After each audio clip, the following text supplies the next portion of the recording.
മറ്റൊന്ന് രാജ്യം തന്നെ ചർച്ച ചെയ്തുകൊണ്ടിരിക്കുന്ന വലിയൊരു കൊള്ള, അത് അയോധ്യയിൽ നടന്ന കൊള്ളയാണ്. അതിൻ്റെ ഒരു അപ്ഡേഷനിലേക്ക് പോവുകയാണെങ്കിൽ അയോധ്യ രാമക്ഷേത്ര കൊള്ളയിൽ ഈ പ്രതികളായവരുടെ ഭൂമി ഇടപാടുകളുമായി ബന്ധപ്പെട്ടുകൂടി അന്വേഷണം നടക്കുകയാണ്.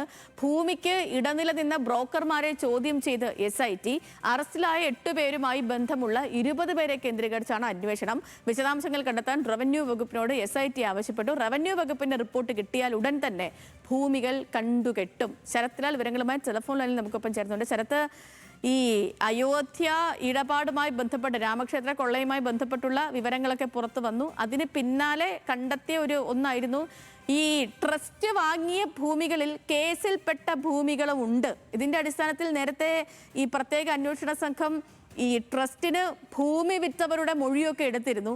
ഇപ്പം ഈ ഭൂമി ഇടപാടുകളുമായി ബന്ധപ്പെട്ട് വീണ്ടും നീക്കങ്ങൾ നടത്തുമ്പോൾ, അതായത് പ്രതികളുടെ തന്നെ ഭൂമി ഇടപാടുമായി ബന്ധപ്പെട്ടുള്ള അന്വേഷണം നടത്തുമ്പോൾ അത് ഈ വിഷയത്തിൽ എത്ര കണ്ട് നിർണായകമാണ്? സേതുലക്ഷ്മിയാണ് വ്യക്തമാക്കിയതുപോലെ തന്നെ ഈ ബ്രോക്കർമാർ ഉപയോഗിച്ച് ഈ പ്രതികൾ എത്ര ഭൂമി വാങ്ങിക്കൂട്ടിയ ഭൂമി എവിടെയൊക്കെ, അതായത് ഈ അയോധ്യയിലെ സംഭാവന കൊള്ള കൊണ്ട് ലഭിച്ച തുക ഉപയോഗിച്ച് വാങ്ങിക്കൂട്ടിയ ഭൂമികൾ എവിടെയൊക്കെ എന്ന് കണ്ടെത്താനാണ് SITയുടെ ഇപ്പോഴുള്ള നീക്കം. അതുതന്നെയാണ് ഈ ബ്രോക്കർമാരെ കേന്ദ്രീകരിച്ച് 20 ബ്രോക്കർമാരെ കേന്ദ്രീകരിച്ചുള്ള അന്വേഷണത്തിന് തുടക്കമിട്ടതും.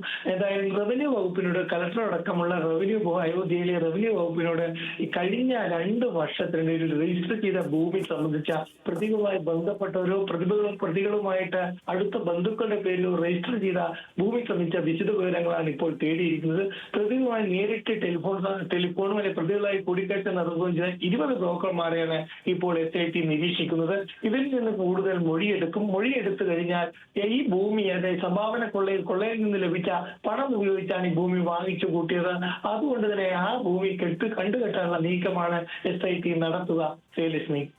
ഓക്കെ, ശരത്ലാലാണ് വിവരങ്ങൾ നൽകിയത് ഡൽഹിയിൽ നിന്ന്. എന്തൊക്കെ ക്രമക്കേടാണ് രാജ്യത്ത് നടക്കുന്നതെന്ന്. ഒരു ക്ഷേത്രത്തിൽ വലിയൊരു കൊള്ള നടന്നു. ആ കൊള്ള മാത്രമല്ല, ഈ പിന്നീട് അന്വേഷിച്ച് പോകുമ്പോൾ തൊട്ടതും പിടിച്ചതും വാങ്ങിക്കൂട്ടിയതും എല്ലാം ഇതേമാതിരി അഴിമതികളാണെന്നുള്ളതാണ് പുറത്തുവരുന്ന വിവരങ്ങൾ. ഇവർ ഈ ട്രസ്റ്റ് വാങ്ങിച്ച ഭൂമിയിൽ പോലും കേസിൽപ്പെട്ട ഭൂമിയുണ്ട് എന്നൊക്കെയുള്ള കണ്ടെത്തലിന്റെ അടിസ്ഥാനത്തിൽ മുന്നോട്ട് പോവുകയാണ് അന്വേഷണ സംഘം. ഇനി എന്തൊക്കെയാണ് നമ്മൾ അറിഞ്ഞതും കേട്ടതുമല്ലാതെ ഇനിയും എന്തൊക്കെ പുറത്തു വരാനുണ്ട് എന്നുള്ളതും നമുക്ക് നോക്കി അറിയാം.